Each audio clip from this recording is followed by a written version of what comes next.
4 reasons kung bakit kailangan mo mag-hire ng isang geodetic engineer para magpa-relocation survey bago mo bilhin ang isang property. Reason number 1, to ensure na ang property na binibili mo ay siya nga ang naka-indicate sa mga dokumento. There are cases kasi na mali ang napagtayuan ng structure sa naka-indicate sa dokumento at kapag ganito ang nangyari ay malaking abala sa iyo at malaki itong problema.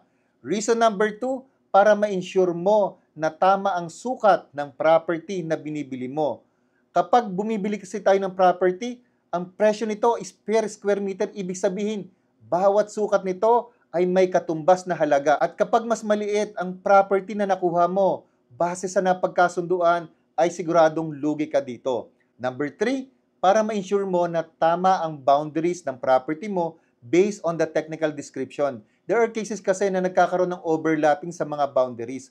At kapag ganito ang nangyari, ay geodetic engineer din ang makakatulong sa inyo para ma-resolve ito.